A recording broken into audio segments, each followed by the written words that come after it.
Barton FM, following Barton Town. Sport on Barton FM is sponsored by Easy Buy. Welcome to Swans Talk with me, Richard Watts. We're going to start at the top, having a chat with the chairman, Mark Gregory. First question, what did you think of last season? Brilliant. Our best season. Silverware, that's what it's all about. It kind of, on that final in Doncaster, it didn't actually sink in when we won. It just sunk in when I got my hands on the trophy eventually. I think I was the last one. It was just a brilliant feeling. And that's what everybody works hard for, for them days. And it's and even the league finishing a seventh. We wanted higher, but it was a progression, and that's what this club's about, just progressing year by year. Yeah, increased attendances and... Yeah, it goes on under that word again, a progression. As long as we're doing that every season, increasing the league position, that's all where you want. It was Nathan's first a season, and he did really well. And we're just hoping to progress again this season. And at the start of the season, you appointed 2 directors of football. What was the thinking behind that? Well, I'm not really from a football background. If I'm honest, I'm from a business background. So it's trying to get people in their roles, what they're good at. And obviously, Pete and Sid, they've been football background for years. My thinking there was, get somebody there who can concentrate, on that side, and then I can concentrate, hopefully, what I'm good at, which is obviously running the club, sponsorship, X, Y, Z. It definitely works. Sometimes it's hard for me because I do like being in control. But I had to step back a bit and let them do their job, and I think it worked, and I think it is working. So a role on this season. So what do? You just give them the budget at the start of the season and say get on with it? Yeah, basically, yeah. I have meetings with them, we discuss things, and I put the budget there, and it's their job to manage that, and it's their job to manage the coaching staff, it seems to be working, even though they went over budget a little bit last season. But we can turn a blind eye on that one. That's just really their main responsibilities. Has the budget gone up this season, or is it about the same? Or? Yes, it's gone up a little, because again, using that word, progression, as things, as attendances go up, you get new sponsors in, etc. Then that has to be, that's spread, from down to the whole club, even going down to the youth teams. So. So as we progress, the budget progresses, and the club does as well. And how difficult has it been with with COVID and the disruption that caused? How difficult has it been to keep the club financially and ticking over? Well, to be fair, we have to thank the FA. To be fair, because the FA and over grants during a COVID was absolutely brilliant, and they did think about our type of clubs, non the league, and they really, there was a lot of grants out there that we applied for, which we got, which kept us afloat. I have to thank the sponsors, because realistically the sponsors weren't getting a full season, but they still paid for a full season. So it's fantastic, and the support we get from our sponsors especially is nothing but amazing, and I just want to thank them. And when you're doing your forecasting, what sort of attendance do you work on? It depends what game it is. I think local derbies, you want more. I mean, when we first came here, we was hoping for 3 A figures. 100 great, but now obviously we're disappointed if, let's say, a couple of 100 don't turn up. So it's just about the percentages, and I think we're up per season about 30%. any business who grows 30% per year is very, very good growth. So, you know, we've got that probably 30% in our head again to try and do that every season. And the junior side that's expanding as well, isn't it? Which is great, yeah. It's one of the things that I really wanted to do when we first came here, is progression again. I keep on using that word, but you know, it's all about, you know, the youth coming through the ranks. We've got the under 18 side now, which is a massive tick, you know, because you know, you've got the under 18s progressing into the reserves, and then hopefully you know, the reserves progressing into the first team and beyond maybe. And it'd be great to see one of these young kids coming through all the ranks and eventually putting a shirt on for the first team. You know, that's the key. That's what we want to do. You know, get local people involved and local people playing for the club. That's brilliant. Thank you. Cheers. Thanks, Cheers.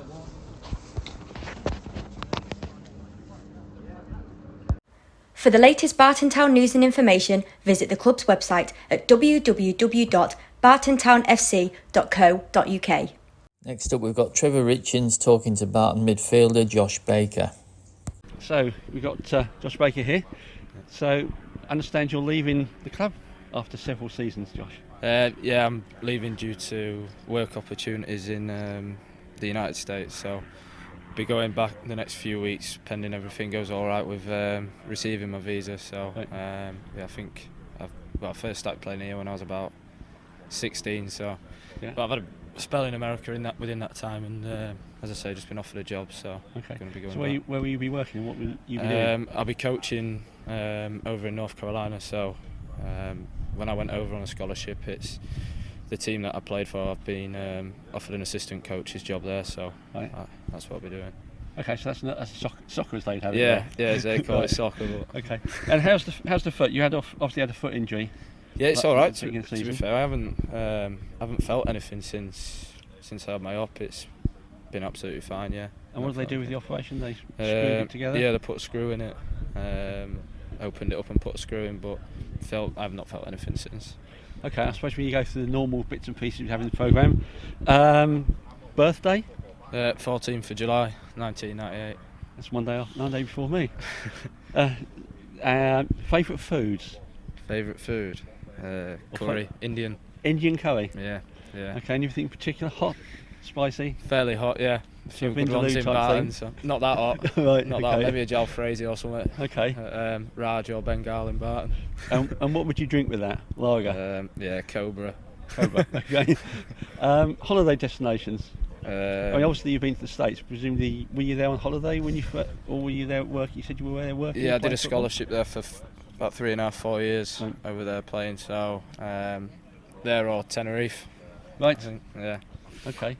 Is there anything else interesting about you? When you say you're coaching, everybody's got a full-time job here. Yeah. What do you do during the week? So my full-time job at the moment is I place players from professional football clubs in England who get released at 18, 19 years old and don't get new contracts. I place them over in the United States on scholarships. So, okay. How did you come into that?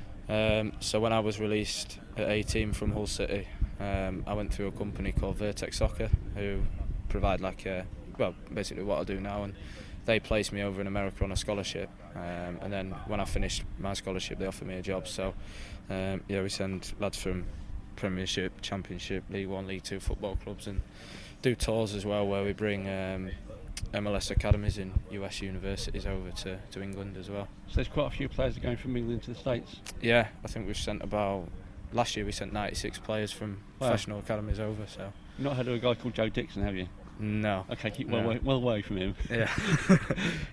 Okay, thank you very much, Josh. No worries. I'm joined by Aaron Walton. What have you made of pre-season so far?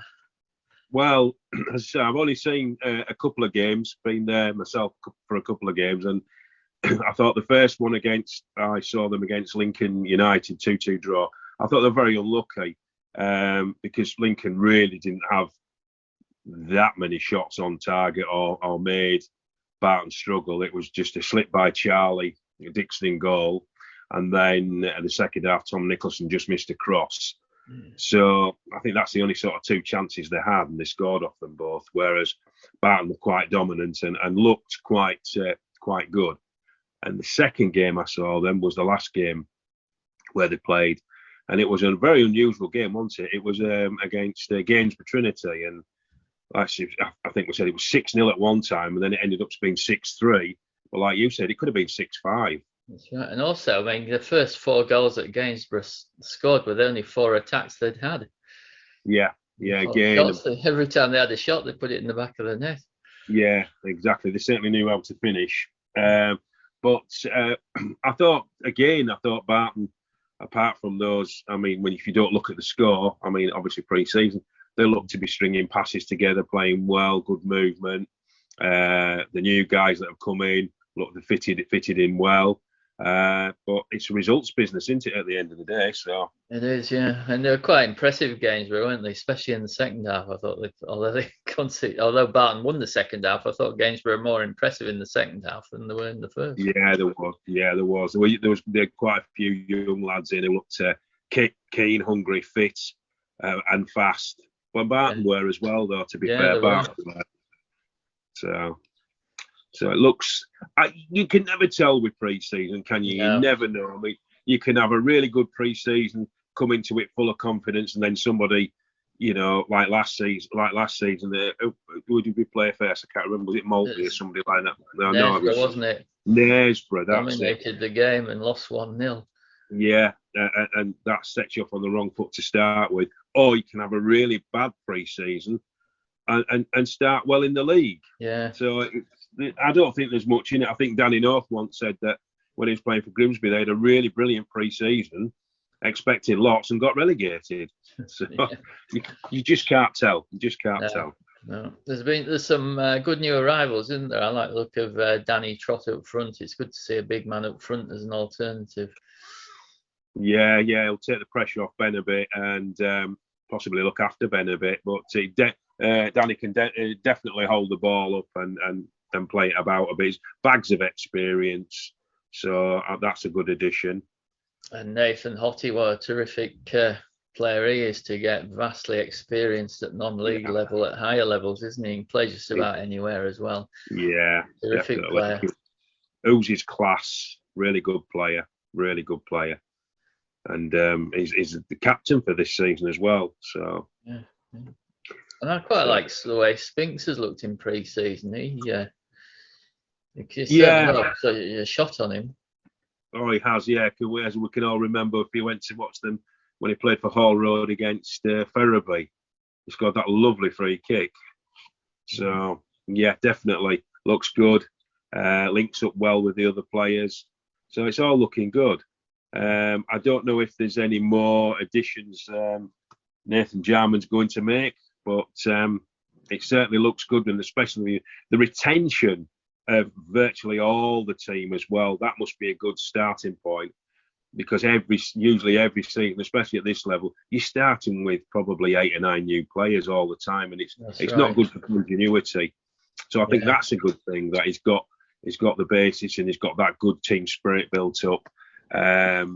And kept virtually all of the team. I think the only players that have gone are through specific reasons. Jamie Goddard's gone, obviously, to Newark and Sherwood. I think he's moving area.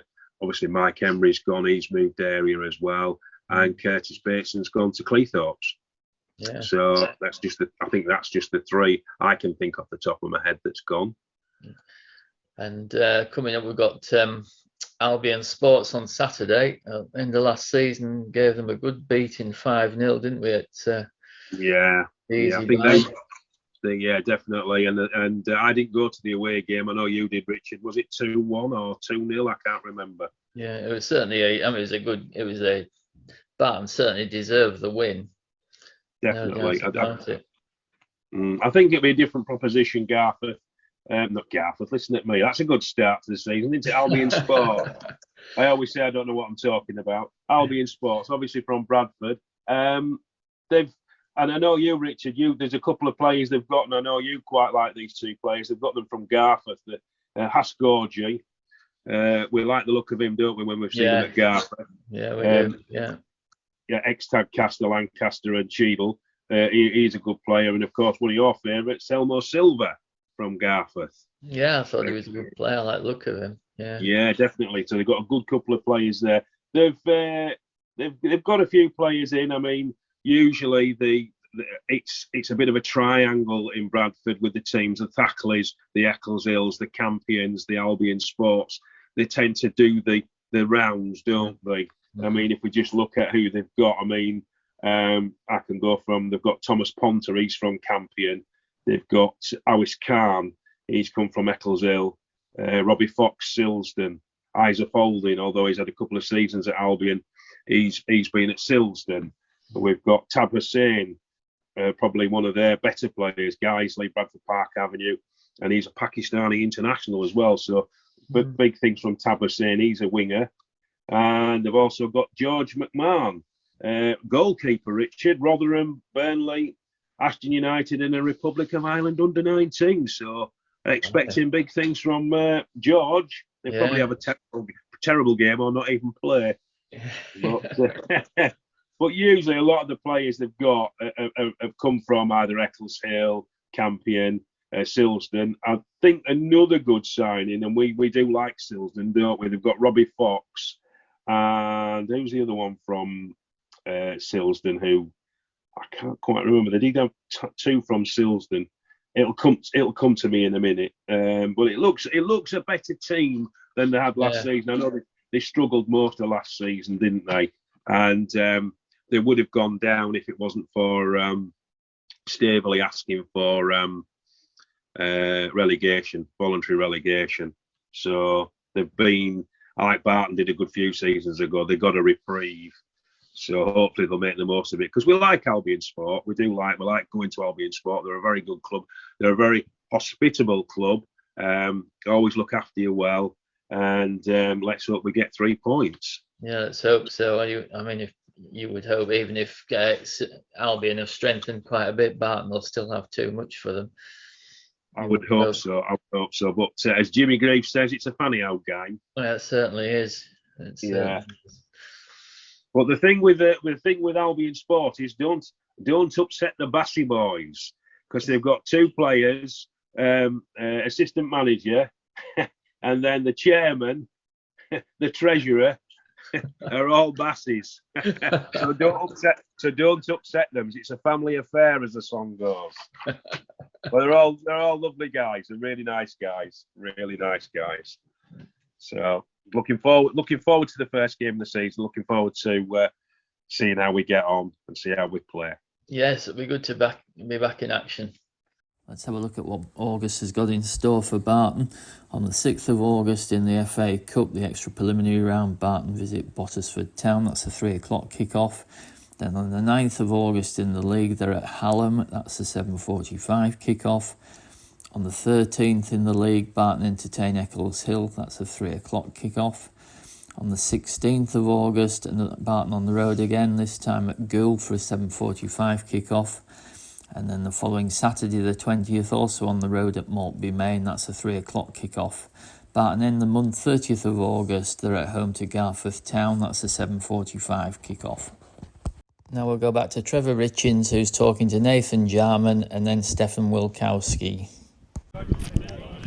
Right, it's beginning of the season. We're back down here at Thursday at Blaisdell School with Barton Town. They seem to be taking over the whole ground by the looks of it for the training sessions. And we're here with the manager, Nathan Jarman. Right.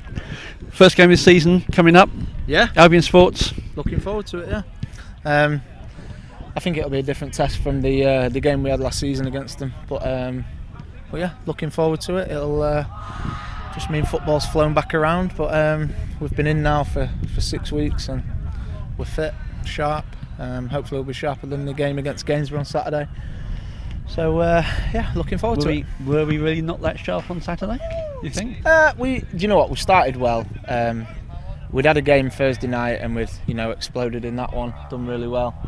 And maybe 2 games in 3 days at this stage might have been a little bit too much to ask. But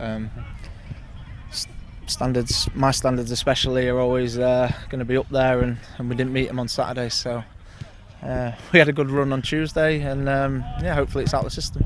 Good. So the pre-season's gone well? Yeah. Yeah. Just yes. Do you want me to elaborate, or you? Yeah, it has gone well. We've also got new faces. Yeah. How have they fitted in? We've got, was it Nathan Hottie? Yeah, Nathan Hott. Yeah. Who else have we got here? Don't recognise Right now, Chris Spinks. So Spinks is there. Hottie. We've got a lad called Danny Trott. We've got, who else we brought in? Harry Baker's here, Josh's brother. Right. And Craig King. Okay, so Josh is going. He will play this Saturday, perhaps not next. That's it. That? Yeah, Josh is accepted a job at a university in North Carolina as their assistant head coach. So he's retiring from football at the age of 24, which is crazy. Right. But it's what he wants to do in his life, and you can't begrudge someone, chasing the dreams and following the dreams. So it goes with our best wishes. Just hopefully he signs off with a win on Saturday. Yeah. So obviously we're looking to build on the back end of last season. Yep. So Albion Sports, first game of the season, we beat them the last game of the season. We did, as I've just alluded to. And it was slightly acrimonious at the end of the game. Yeah, it was. They needed a point to stay up, and we beat them 5. So yeah, we did well that game, but it's definitely not going to be the same. Right. The same kind of game. They've lost a few and they've gained a few, same as we have. We obviously want to win, but we know it's not going to be easy. And we've got new teams in the league: North Ferriby, Frickley, Golcar, yeah. Hallam, and Yorkshire Amateurs. Yeah, obviously some of those have come back down again. But can you tell I've been studying the table already? Yeah, but obviously Goldcar's going to be somebody completely unknown. Yeah. I think they were in the same league as North Shields last season. Right. And I think they were fighting it out with North Shields. So we know they're going to have quality and they're going to be a good side. Just same as every team. We take them, as we find them, and we just try our best, and hopefully we come out on top more often than not. Okay. Well, thank you very much for that. No, cheers. And good luck for Saturday. Cheers, Trev. Thank you. So also down here we have Steph Wilkowski. This is Wilkowski. It is, mate, yeah. Yeah, Steph Wilkowski. Make sure I pronounce it properly. With the reserves, and you're the development manager now. As well, yeah. Just to add a few more titles to it, but I've done it before at the club. So it was when the club mentioned they wanted a development team. We're just pretty much trying to mirror image what we had at under 19s level, or 8 or 9 years ago now at the club. So Simon Burnett's come in with a great management team. He's recruited really, really well. Plenty of local lads involved as well, and some have stepped up to the reserves already this season in pre-season. So everything's going really, really well. Good. So how does the development team is effectively the under 18s, under 19s, yeah, and the reserves. So the development team are going to feed into the reserves? Yeah, one of the toughest things that when you certainly with the squad that Naif's put together at NCL level, one of the toughest things is to chuck a 17-year-old kid into that environment. So there's a pathway now for that development coming from the development team to the reserves, and then fingers crossed the reserves into the first team. Right. So it's that kind of halfway house where we are right now, but it benefits everyone. It's no different to what Naif wants from us as a reserve team. Is we want to see players progress, which we're really hopeful for this year and next, and as for Simon's group as well, to step up to the reserves when the time's right. Okay, so are the reserves pretty much the same team as we had last year? Yeah, very much so. We've not stripped it bare. We've added 5 players to the current group. 5 players in positions that we knew we wanted to recruit in, but also 5 players with a lot of experience, but still at a good age, and that's been important for us. So yeah, it couldn't have gone any better for us in terms of players that we wanted, and without being cocky or anything, the players we want, we've got. So right. There's been no kind of plan Bs. We've got the players we wanted, so we're really happy. So how do you think things will go compared with last season? Look, we finished 10th. The players know that's got and to be fair, there was a major improvement in the second part of the season. We was third from bottom at one point, minus 17 goal difference. We've ended up comfortably in mid-table with a plus goal difference. So we need to carry on from where we was towards the end of last year. So finishing above 10th is a must, and the lads know that, and they've challenged themselves for that. and then we've got 3 cups to go for as well. So it's important that we really push well for them, because we ended up in 2 quarter-finals and a semi, but you may as well have been knocked out in the first round. So we really want to push in them as well. Now, last year was the first year in the Lincolnshire League. Yeah. Compared to the Humber Prem. Yeah. So how did you find the two differences? Chalk and cheese. And that's no disrespect to the Humber Prem, but with the Links League, for me, the level of quality is a lot more. Right. I think the benefit of having 3 officials at the game is a major plus. Facilities are great as well, so some of the grounds we go to, like ours, are superb. And I just think it's a mega competitive league, because you saw teams from bottom of the league beating 2nd and 3rd, and it's such a, you can't go to a game and think this is an easy run today. You never do that. Where unfortunately the Humber Prem, I think there's still scenarios like that, but that's not a dig at Humber Prem, that's just how it is there. But for us as a club, for the development, Links League was the best decision we made. Right, okay, thank you very much, Steph. I'm sure we'll get back to the Cheers, mate. Thank you. Cheers.